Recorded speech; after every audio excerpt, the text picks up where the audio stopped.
Hi, everyone. This is Gail. Welcome tonight to my live stream where we're going to be talking about chronic illness when you're on the road, specifically chronic illness as it relates to van life, because I have several chronic illnesses. And for me, it's easier to travel in the van than it is a car or anything else, except maybe the RV, which we do have.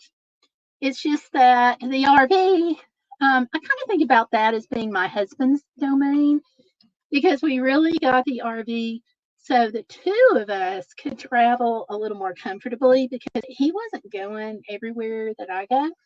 So it was very seldom actually that he was going with me. And so what happened was we saw some of my health challenges come up.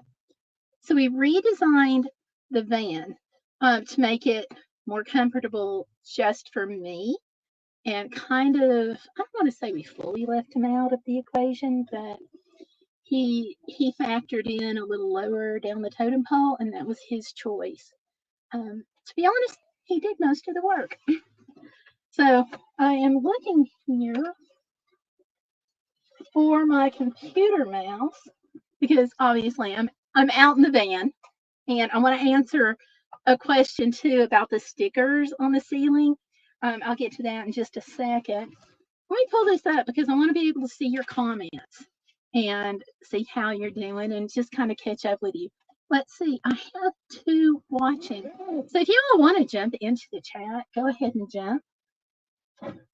So, and one of the things that I wanted to address, first of all, is I travel a lot in the van, as you know, and I've been traveling, usually solo female travel, but like I said, sometimes my husband will go since 2015.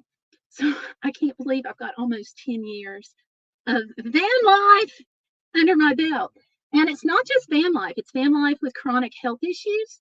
So I had a lot of people who told me originally, hold on a second, there we go. I had a lot of people that told me originally that I couldn't travel by myself because of my health issues. Can y'all relate to some of this? I couldn't travel in a van by myself with my health issues. Like, who was I even thinking that I could go out and be in a van? I was told that it was too dangerous for women to be out on the road, but especially for women who have any kind of health conditions. So basically, what I like to say is that basically since 2015, for almost 10 years now, I've been turning no, you can't into yes, I can. And that's what the live stream is about. So we were talking about all this last week, and the people who were in here asked for a part two. And that's what we're doing this week is the part two. So if you haven't liked the stream yet, go ahead and give me a like. And if you haven't subscribed to the channel, go ahead and subscribe. Be part of the journey because it's just more fun that way. And if you all have any questions that you want answered about how I do things, then just shoot them over in the comment section or come back later and put, I'm sorry, shoot them over in the chat or come back later and drop it in the comment section. I do read all the comments and get back to you as I can.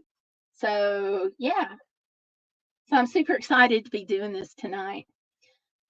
One of the questions that I got a message about traveling solo, about being in the van and doing van life involves my ceiling. I'm very proud of my ceiling here on the van. I'm just going to tilt it. You see all these stickers? So the question was, or is, have I really been to all these places? How do you think I got the stickers? Yes, I have been to each of these places and more. Whoops, I have a sticker trying to come down. That's the sticker for Kings Mountain, which is the site of a colonial battle. That was really cool. And unlike some places, I was able to find some things to do despite my mobility challenge. So we can talk about some of that too, because it is sometimes hard to find things to do when you don't walk well. And you'll have people say, "Oh, you should go to this place or that place. It's beautiful, it's wonderful." And then you'll take them up on it, and then you'll get there and you'll find out that there's really not much you can do. Have you all ever been in that situation? If so, let me know. Drop that down over in the chat room. Um, Sorry, I can't believe I just said chat room. That dates me, doesn't it? Okay, so I've been online since 1995, and I still call it chat room sometimes, as you can tell. So, what can I, one of those things, right? So yeah, let's see, what do we got here? Okay, so I've got some people in the chat room that for whatever reason, they're not showing up. Your comments are not showing up on my phone. So if they're not showing up on my phone, I can't bring you into the screen, the chat room. So let me just get here just a second here. We have living positively after challenges. Wow, what a good one to do, Gail. I'm already trying to plan provisions for travel with my illness. She says, I've researched Lifestraw water bottle for airports in Cancun and a green protein drink for all I can't drink for my morning. The green powder includes prebiotics in my seeds. Good. Tanya Lambert is in. She says, hello, everyone. Big Tom Saban is in. Hey, how are you, Big Tom? How's life going? We haven't seen Big Tom in a little while, so it's really good to see you. Tanya says, don't know why, but I'm not getting alerts. Don't know why. So I had to unsubscribe and resubscribe. I hope that helps. I hope that helps too, because alerts, what can we say? YouTube's going to do what YouTube's going to do. Laurie is coming. Yeah, Laurie's here. Tanya says, definitely. Can I keep getting told I can't go somewhere just because I can't walk very good? That doesn't mean I can't go there. It just means it's going to be a little tricky. That's the thing, is learning what you need to do to help make it less tricky. Like, I think really a lot of this is planning and thought. Because I was going to talk about just a second some of the places that you go and there's may not be much you can do if you're going to be, if you have a mobility problem. So we're going to get back to that. Tanya says, how do you make your safety? And then she says, I want to visit all the Civil War sites and of course Disney. Yay to both. Let's see. Any advice when someone has to eat certain foods and they still want to travel as someone with the illness? Yeah, I've got some of those for you. Big Tom's fan says, I have a hard time going to the grocery store. Gotcha. And Tanya says, that's what I was wondering, Tom. How hard is it when you can't eat fast food all the time and you have to follow a diet to follow that restriction? Big Tom's fan is getting better. Awesome. Let's see, Tanya, I mean, walking around in the store, I see a back doctor next week. I hope the back doctor goes well. So let's see. Let me go kind of here. Okay, let me talk for just a second about how to find things to do when you go someplace and it doesn't look like at first that there's something you can do. Now, sometimes it's just you're just in a place where you have to throw up your hands. For example, if you go rappelling, that really may not be the activity for you, but you still may be able to go, and there may be some things that you can do at that site. Specifically, if you can walk at all enough to where you can get seated even in a chair, have somebody carry the chair, because if you're going with a group that's rappelling, you've got some able-bodied people with you. And see what they can rig up about trying to get you off the ground just a little bit, just so you can have some of the experience. You may not get the whole thing. You may not be able to rappel 50 feet down, but you may be able to do enough to get that experience. It depends on your body and what your limitation is. So for me, I have foot drop. So I can't walk on uneven ground well. It just does not work. So I have not one, but two poles that I use for balance. And I felt so weird having to have two poles, because I thought, this is just going to look weird because I can't have two poles when I go someplace. That's just screaming to people that something's wrong. But guess what? I was on the trail a little bit, what I could do. I saw people with two poles on that trail. So suddenly I was like, wait a minute, that person's a lot more able-bodied than I am. So I kind of had to look at things as far as, okay, what can I do? So I was actually able, this was the Appalachian Trail out in Shenandoah National Park. And I was actually able to be on that trail longer than I ever thought I was going to be able to be on that trail, because because that section was a little flatter than some sections, and it was maintained on that area where I was by the trailhead. So when I say maintained, I'm talking about there were no logs on that section of trail that you had to repeatedly step over. I am sure at some point there was probably logs, but there wasn't for the distance that I was on, which, I mean, it felt like a 10-mile hike to me, but it probably was a half mile, maybe. It wasn't huge, but it was enough to give me the experience. And I can say, hello, I have been on the Appalachian Trail. Not the whole thing, but I was actually on it. And there's a lot of people in life that are not going to be able to say that they even tried it or even had that opportunity. So initially, when I got up there to the trailhead, we pulled in, and the trailhead area was nice and flat, paved. So I was like, okay, I can do this. And then I glanced over at the trail, and all I could see was leaves. And I was just like, oh my gosh, I'm not going to be able to do any of this. So I sat in the vehicle and I was like debating, like, do I want to try it even? And I'm like, by golly, yes, I've come all this far. So what happened was, when I got out, I could see that the trail was kind of maintained. And with my two hiking poles, I was actually able to be on it. So it really wasn't as bad as what I thought it was going to be when I actually got there. But even though I have the mobility disability, I was still able to enjoy the overlooks and get the same scenery that people who were more able-bodied than me were enjoying. I could still go around the visitor center like a lot of other people. Um, I could still just kind of just be outdoors, like a lot of other people were, and enjoy that atmosphere.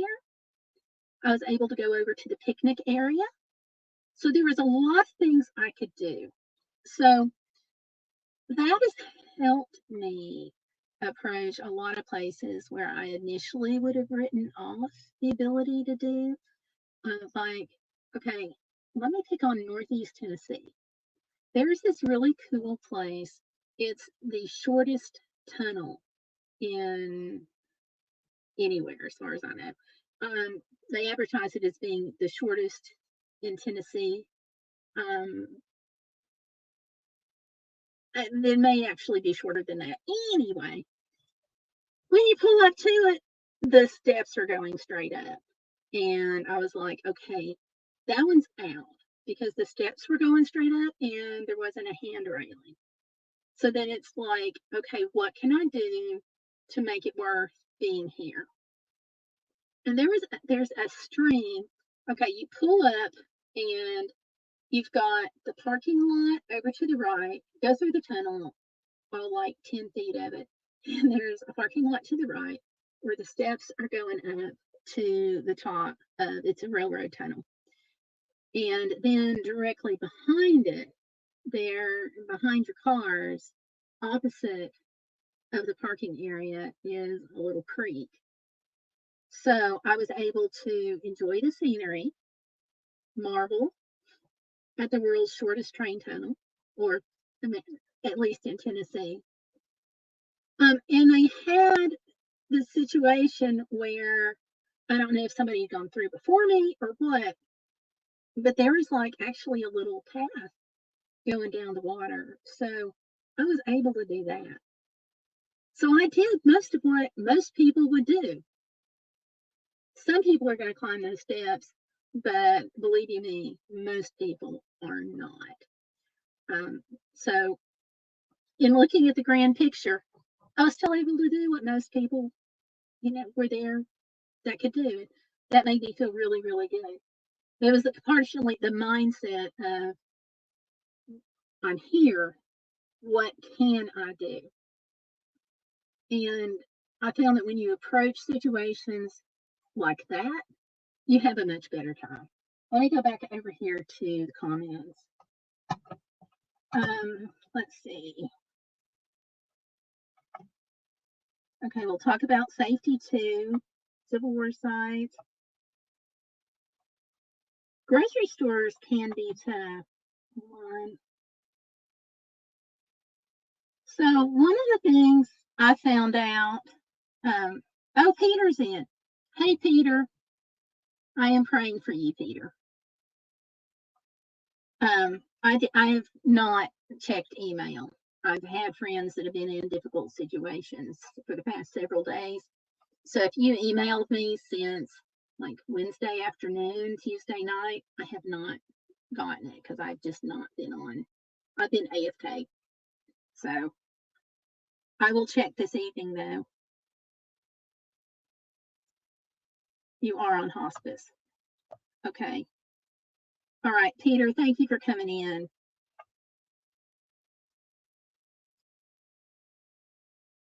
I was like, so grocery stores.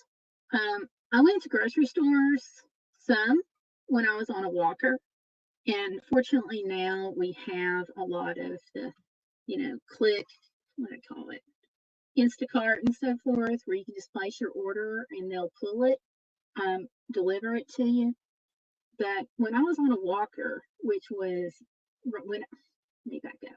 When I developed foot drop, I developed it because I had a herniated disc in my back that was pinching my nerve. Except it didn't just pinch it, it pinched it to the point where it actually was damaged permanently. Massive amounts of pain, went to the ER, 11:30 p.m. on New Year's Eve night. They're doing surgery on me. Not what you wanted. But I left the ER on a walker. My foot had to relearn how to step. So I went from a walker to a cane and to a leg brace, and I have my service dog. So I had my first service dog at the time, Tomlin, but he was not trained for mobility. Pacer, the one I have now, is trained for mobility. I can't use him that much though, but that's another story.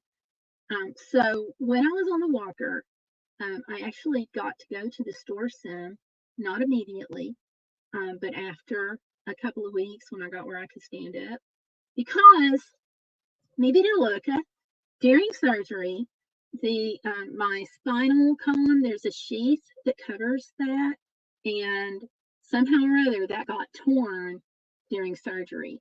So I had to be flat on my back for a little while.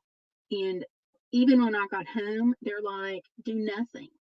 Do not fix yourself something to eat. Somebody's going to have to do it for you. do not get up other than to go to the bathroom, and you can only move certain ways. Let me tell you, that was a long 2 weeks. But after that immediate aftermath, I was able to go to the grocery store because of the shopping carts. Because my surgeon said the shopping cart is like a walker on wheels. So I had to pace myself. And I started off only being able to get a couple of things. I still couldn't lift them. So if it was under 15 ounces, I could lift it to put it in the cart, but I could only use the part my purse goes or the kids go. But I was able to get it done. People loaded it for me. Obviously, I had to have John with me. I wasn't driving yet because, of course, I would have foot drop in my right foot. Had it been my left foot, I could have driven. So, but basically, I was able to find a way to do it. So, when you meet with your back doctor, talk to him or her about that and ask, what can you do? And they'll be glad to tell you because they don't want to have to repeat their work. So talk to them. And then after I guess the 4 week point when I went back, they were really encouraging me to get out and walk and do more things. So I had the cane.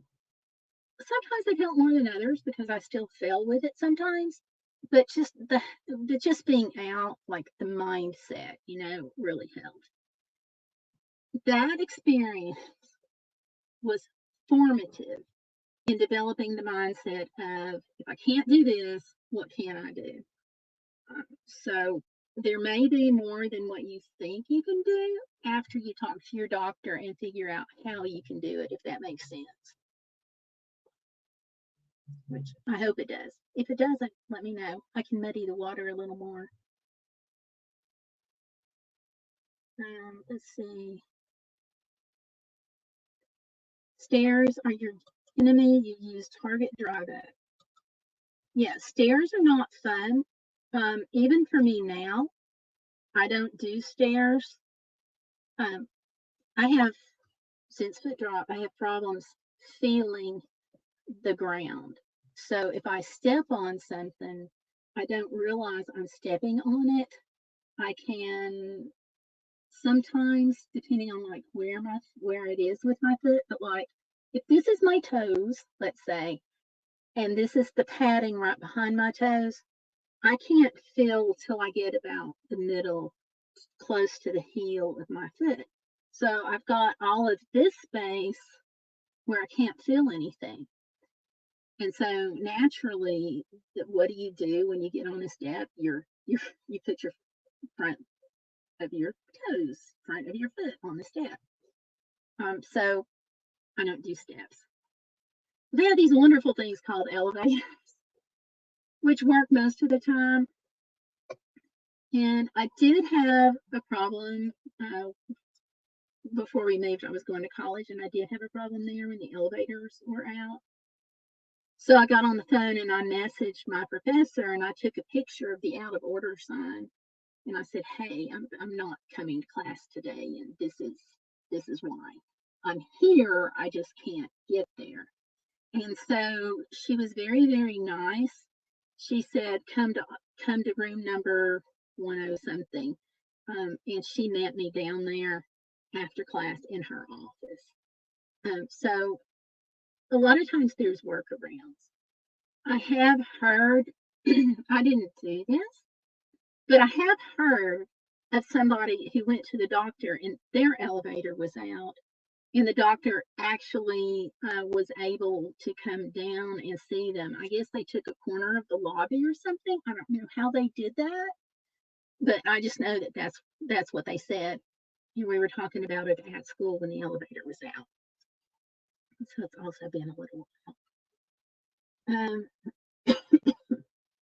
Let's see, excuse me. So Tanya, going back to the dieting issue with certain foods, the dietary issue, I should say. Um, how, what I was, let me reread this. What I was wondering, how hard is it when you can't eat fast food all the time and you have to have a certain diet to follow that restriction? Part of it is going to depend on what your diet is, and what kind of restrictions you face. Um, for me, I have a little bit of that. One of my millions of things is some food allergies.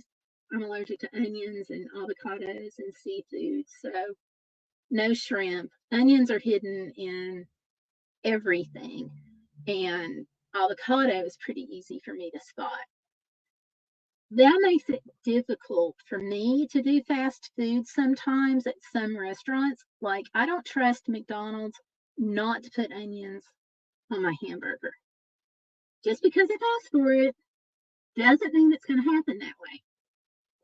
What I found is when I'm on a road trip, if we're going to get gas at the gas station, usually there's a couple of three different businesses right there. So there may be a McDonald's and a Subway, or there may be a McDonald's and a counter inside the store. Some pilots have a counter inside the pilot flying J, and they're associated with a Denny's.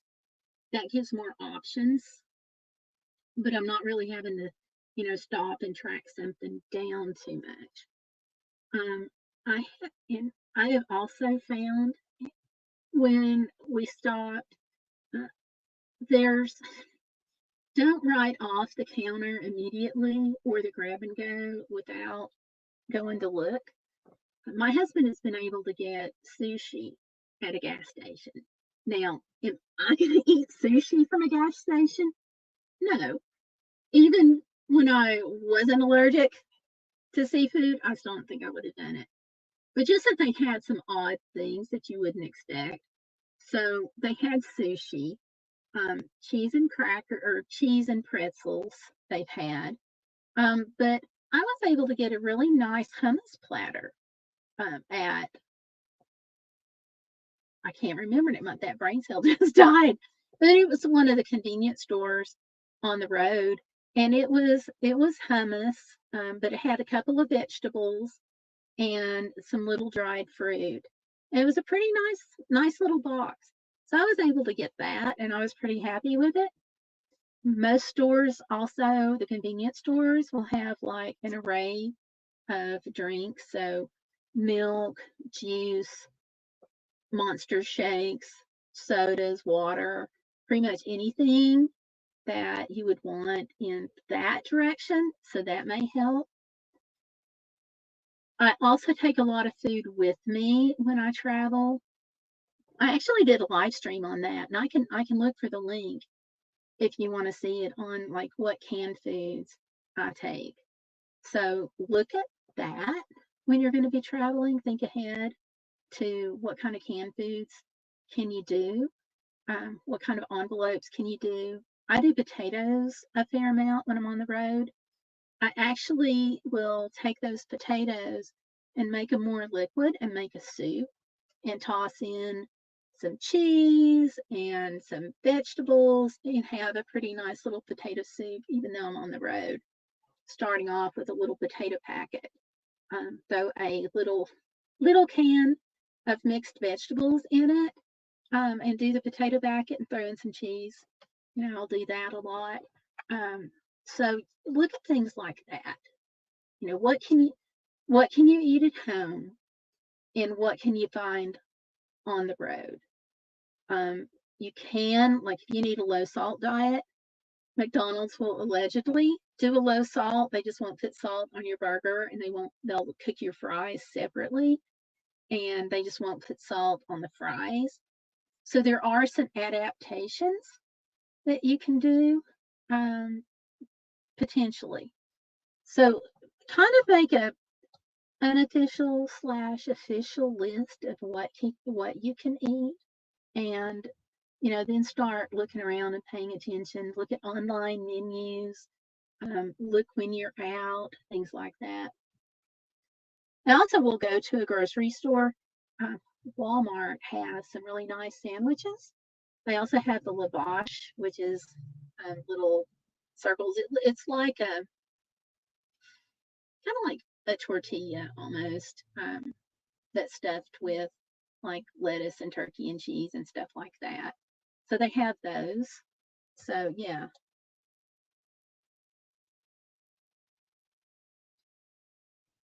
Um, let's see. Oh gosh, I love Drive Up. Tanya's saying drive good tips, Tom and Gail. Drive Up is helpful. Yeah, I love that for groceries. Okay, Tanya says, do you have any tips for people that may be having things like oxygen machines and tanks? I know you used to have an oxygen tank when you have COVID, when you had COVID. Do you have anything from your time with COVID? Um, I I don't have oxygen now from that time because I was able to give it up about 10 weeks after COVID. So the only thing I have kind of residual is quirky lungs, but I had asthma anyway. So um, I think for that, if you use a motorized scooter, right? If you're still using a motorized scooter, then having a place on the scooter where you can put your oxygen is going to be primary for you. Um, Also, they make, I think they're called oxygen exchangers, and they're in a little bag, and it's not like having a huge tank with you, which is what I had to do because the insurance was like, no, you're expected to be on this short term, so we're not going to give you coverage for an exchanger. If you're having to use it long term, everybody's insurance. Let me not get started on insurance, but it's all different. So one of those in a bag would be the way that I would go if I could have gotten one and the insurance had covered it, because they make them where they're in a little bag about the size of a backpack. They also make those same things for oxygen tanks. So you can just put it on your shoulder, put it on your walker, because I had to go back and use the walker, courtesy of COVID. And you could put it on your bag. I mean, put it on your back and carry it, or your shoulder, or you could put it on the arms of the walker. So you could do all of that. And you can take that with you as you go someplace. Now, my tank, the big, really big thing, and I hope you don't get stuck with tanks, but the big thing about my small tanks is they didn't last very long. So I was running out. I had to have a little come to Jesus meeting with the oxygen company because they're like, oh, yeah, you've got plenty of time on this tank. You've got like 2 hours at the rate you're using the oxygen. And I'm like, it's 3 to get to my doctor and another 3 to get back, plus time to see my doctor, plus if we stop for gas, plus if we, you see where I'm going with this, plus if we stop to eat and stuff. And I'm like, a 2 hour tank is not going to do it. So, yeah, they griped a little bit and they're like, well, that's the best we can do. Tell your doctor, you may run out. They can hook you up in the office. And I was like, oh, yeah, I'll tell them, all right. I'll tell them that you didn't send me with enough. And they're like, well, we don't want to phrase it that way. And I'm like, well, that's what you're doing. So I kind of had to play hardball with him. So basically, that morning at like 8:30, 9 a.m., first thing, before I had to leave at 10:30, here is the oxygen equipment company with 5 tanks. Small tanks still, but at least I had them. And they were like, don't get in an accident. And I'm like, I don't want to do that anyway. So you may have to like really play hardball with them a little bit to get what you need. That's just the way it is with U.S. medical care anyway. Um, So definitely, be upfront about exactly what you need. Um, and let them figure out how they're going to meet that need. Okay. Um, I think the oxygen exchanger would have been the way for me to go personally had I been on O2 longer, just because I didn't want to get stuck at home. Hold on. Okay. Almost sneezed there. Just because I didn't want to get stuck at home. Nobody wants to be stuck at home. So, yeah.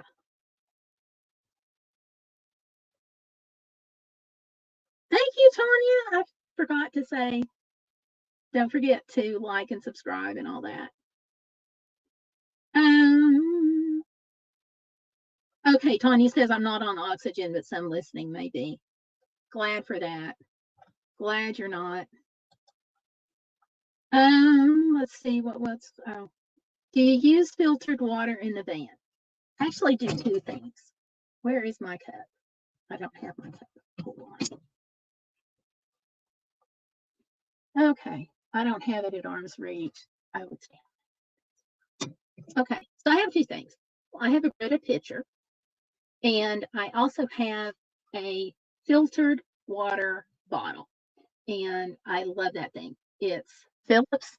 It's got the filter right in the bottle, which is great. The only I have to replace the filter on it, just like I do with the Brita. I have a water tank coming. It's just not here yet, which is going to be a little bigger with the filter and top. Still, I'm going to be pouring the water into it. So I have that, but I don't actually have a filter on the water hose that I use for the van.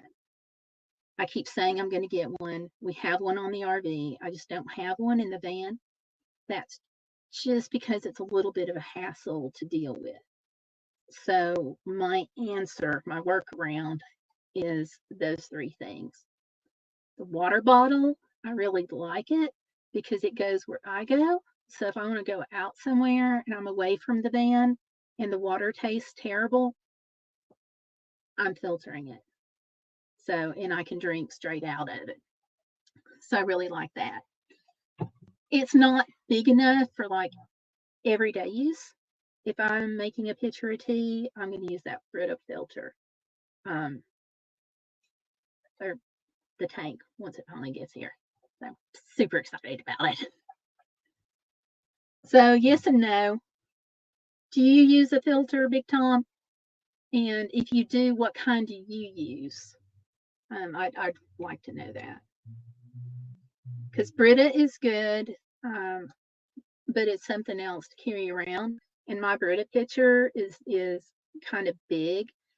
It's on the other end of the van too with my water bottle, so I can't get to it easily without knocking everything off.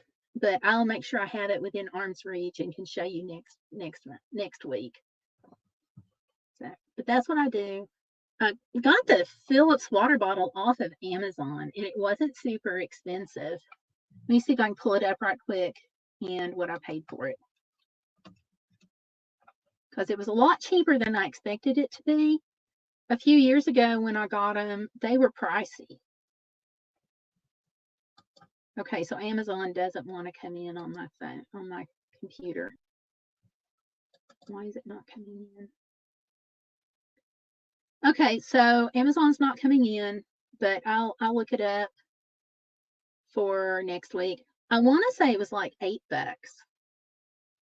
then I had to buy extra filters because it only came with one. And the one I had before, it was just one that I picked up at Walmart, and it was nice, but it just, they wear out after a while.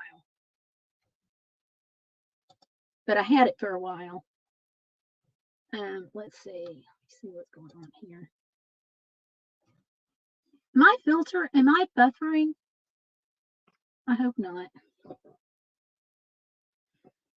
So yeah, I strongly recommend the water bottle that's got the filter with it.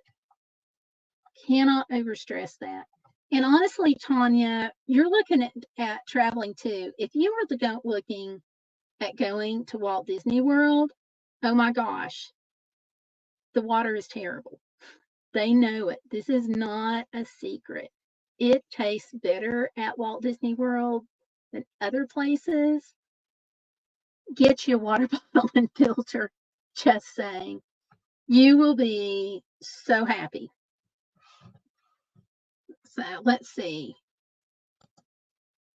Okay, Big Tom's Van says Grail 24-ounce filters, 99% of everything. You can dip water out of a creek or lake.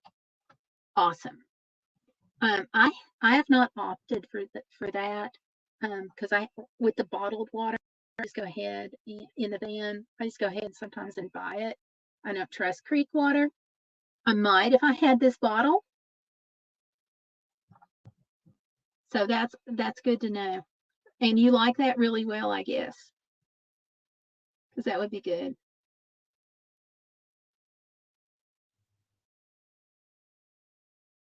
Okay. Oh, something else about water at Walt Disney World. You can go to any place that it was like this last time I was there. I have read it's still the same. Everything can change because Disney's like YouTube. Disney's going to do what Disney wants to do. But um, you could go up to any place that has fountain drinks and say, hey, can I get a cup of ice water or 2 cups of ice water? And it's free. They'll get it. They'll hand it to you. And that's all there is to it. You don't have to make another purchase or anything like that. You just go up and ask for water. That also cuts your expenses a little bit while you're at Walt Disney World. And if you don't want to do that, you can always get some of those filter packets to, not filter packets, good gracious, flavor packets, and put in your water, and those really help too. So, yeah, Disney is probably one of the most disability friendly places that I have ever been. Staff has been amazing. Um, I only, when I went with Tomlin, I only had one person stop me, and that was security when I was first getting in. And they didn't realize that Tomlin was a service dog. So all I told him was, because he was like, hey, you can't bring pets. And I'm like, he's a service dog. And he's like, I'm sorry, he's not marked as a service dog. Doesn't he have to have a vest? And I'm like, no. And he's not wearing a vest because it's almost 100 degrees in Florida and he's a husky mix. So he got on the little walkie talkie, came back over, and he was like, I just had to verify that. I'm glad you told me. Thank you so much, and go have a wonderful day at Disney. He also directed me to go over to guest services, which was right inside Magic Kingdom. When you went through like the turnstiles and all that stuff, and you go through security, as you start actually going into the main place of Magic Kingdom, kind of off to the left, there was a room with a big sign that said guest services. We went in there and I told them, like, I've got this mobility thing going on, I've got the dog, I've got epilepsy, where can I go? What do I avoid? That kind of thing. So she had a handout that she gave me that told me about the rides that I could, and I won't say I couldn't go on them, but rides that they didn't advise me to go on. And they told me about how it worked with the service dog and where he could be while I was on the ride and stuff like that. And I'm like, well, I'm really not a ride person. I want to do like the Carousel of Progress and the People Mover. And they were like, you'll be fine. What they'll do is if you need them to stop a ride so you can get on it, they will.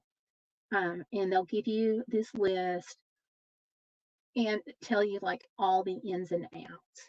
Now, I understand that Disney has changed some of that because they were having people faking disabilities to be able to get the benefits.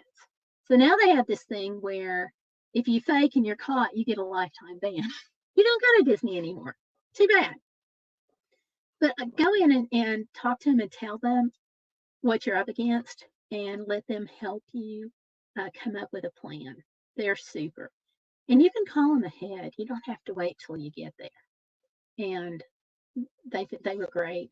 I know one of the times when I was there with Tomlin, we were at the water transportation, wanted to get on the boat so we could ride it across the little lake there and go to the other theme park. But you had to step up and then down. And so I couldn't do that.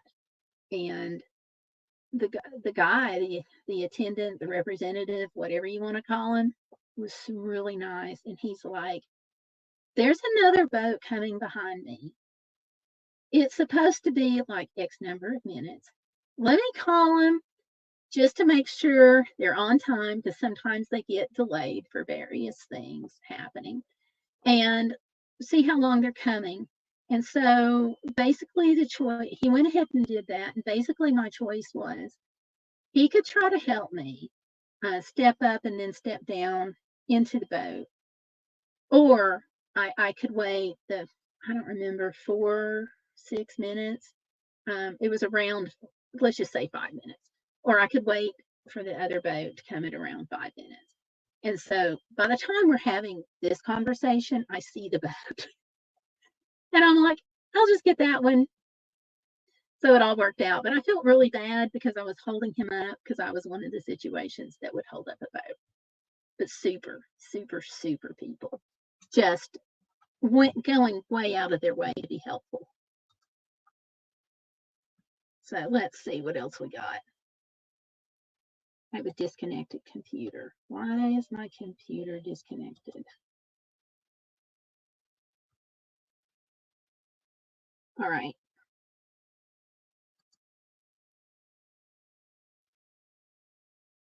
So my computer just disconnected from the internet, and it says that I need to reboot.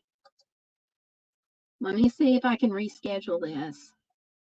It's kind of doing its own thing here.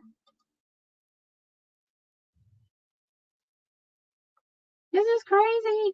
Why would I want Microsoft to update in the middle of the live stream? No, go away. Quit that.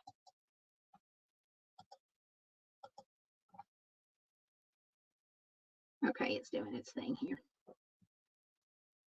There we go.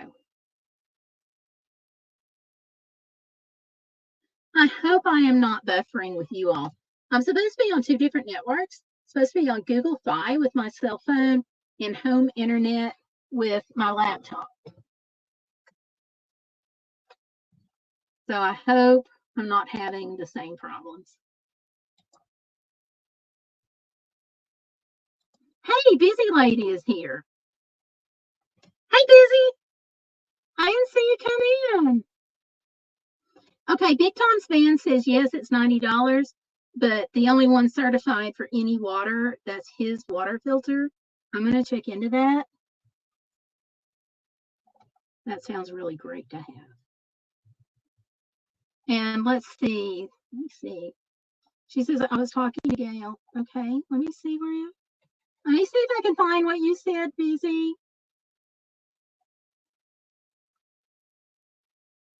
I don't see it.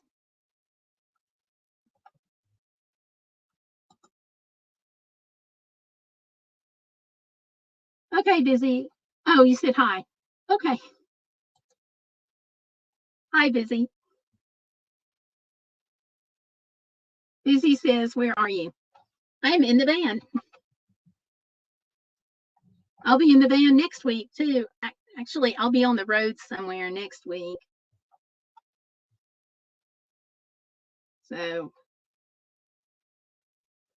Big Tom's Fan, thank you for coming in.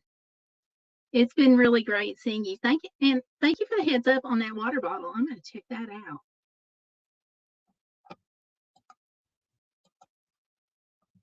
So, yeah.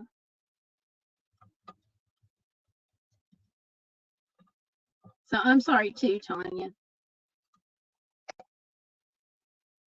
Oh, no, right now I'm actually just in the van talking to you all. My husband is having a Zoom meeting, so I didn't want to be in on that. So yeah, next week we're on our way out west. So next week, I don't know where I'm going to be, but wherever I am, we'll figure it out. My only thing is, I got to figure out wherever I am, I've got to remember about the time zone difference because my analog watch that I'll have with me doesn't beep. So I'll have to figure that out. So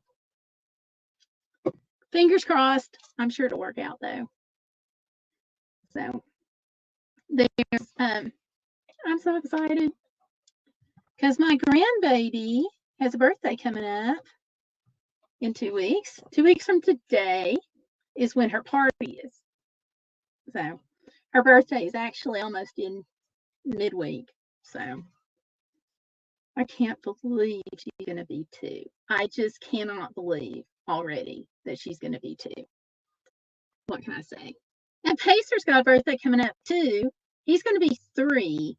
It'll be 2 years in June that I've been paired with him. It's like, where is time going? Oh my gosh. It's crazy.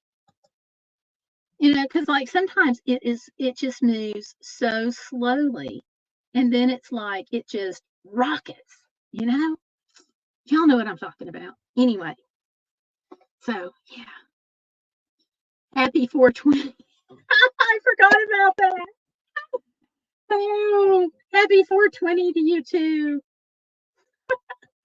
We don't have to worry about that too much in Tennessee. It's not legal yet. Okay, and Tanya says that's why I was asking about the diet because right now I'm on soft food and moving toward liquid. Soft food you probably won't have a hard time with when you're out on the road. If you can do, go in Walmart, look at their counter, their grab and go counter. I think you'll be okay there. And you know what you can get. You probably would have been okay with the hummus that I got, which I really like. Can you do grapes? Because grapes, I remember, was in the hummus thing. You can get the little pouches that have like grapes. You can do applesauce, probably apple slices, I'm guessing. So look at getting foods from like Walmart. Look at the grab and go section for things like that. But you could probably get softer foods and prepare to take packets of potatoes. You can get hot water from anywhere and mix the potatoes up and make you potato soup in those. You can take the styrofoam cups. I think I can actually reach mine. Yep, I can reach these. So, like,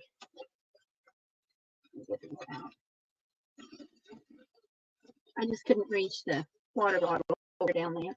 So what I got is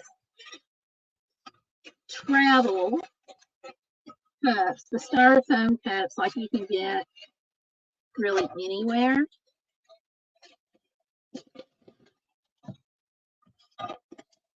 Got these at Walmart. So what I do is when we're out and I have to get gas, if I want to make potato soup, for example, and I don't have time or don't want to take the time to heat the water inside the van for the water for the potato soup, I will go in to wherever we stop for gas, Pilot Flying J, Love's, etc., and ask them, can I just get some hot water in my own cup?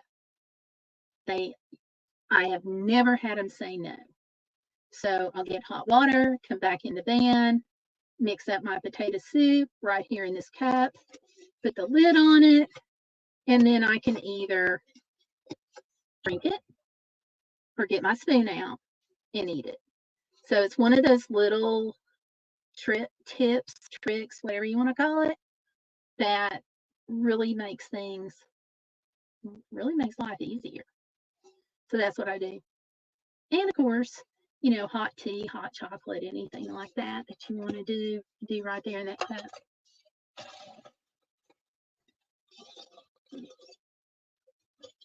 But then I do cups a lot when I'm on trips. If I'm out someplace and I don't think I'm going to have access to decent water, I will get cups instead of bowls because they're freaking cheaper than styrofoam bowls, and I will sometimes use styrofoam that I can just throw away. So let's see. Yeah, busy lady. I love hummus. No way. He's starting high school. Are you freaking kidding me? Oh my gosh. Matthew's going to be starting high school, y'all. Unbelievable. Unbelievable. Okay. And just scanning through. Yeah, hummus is great, Busy. I love hummus. One of the best things, oh my gosh, for summer, pita bread and a hummus and cucumber sandwich. Love those.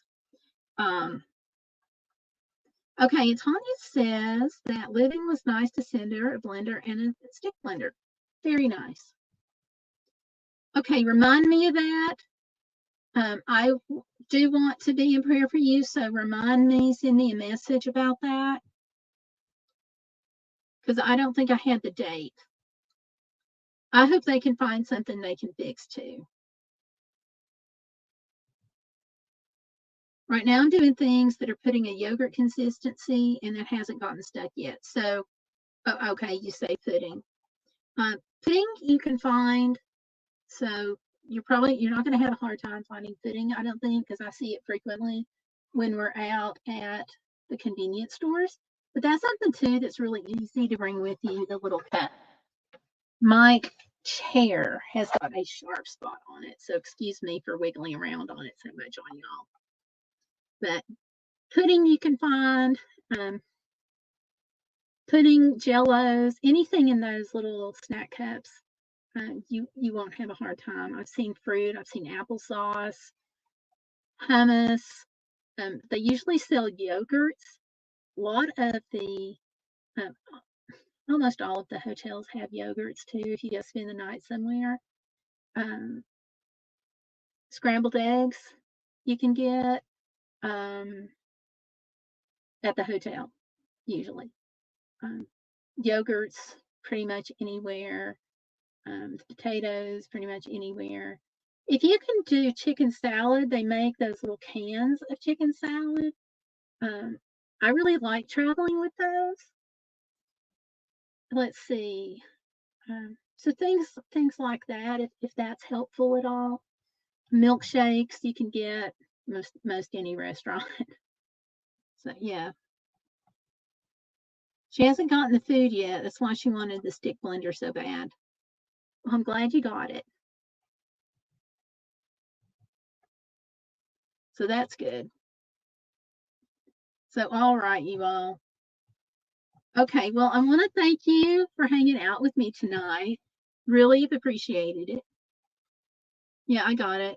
Oh, Busy Lady says smoothies. Yes, smoothies.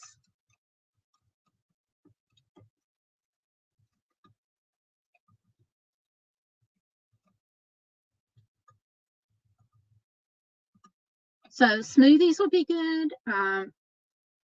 That's a great idea, Busy. She says baby food. Okay. You really want to travel with living, but maybe stuck with a baby food type of diet for a long time. Now, when you go to restaurants, you can ask them for like some of the softer things on the menus. Like if you can do macaroni and cheese, they almost always have that now. Which you can also get those cups at the convenience stores. You can bring them with you. They have microwaves at the convenience stores, like any truck stop, and they're for public use, so you'll have that access too. Cannot do smoothies. Shoot. I just knew we had something going there with the smoothies. Me and Busy Lady were about to get you all hooked up there. So, all right. Well, you all, thank you again for coming out. Don't forget, we're always about the hashtag be bodacious. Don't let life get in the way of living. It's what this live stream's about. That's what we're doing. So, y'all go and do. I'll see you on the road someplace Saturday night. So, we'll see. It'll be a surprise to us all. So, thanks for watching. Have a great week, and I'll see you all Saturday night. Okay. Good night.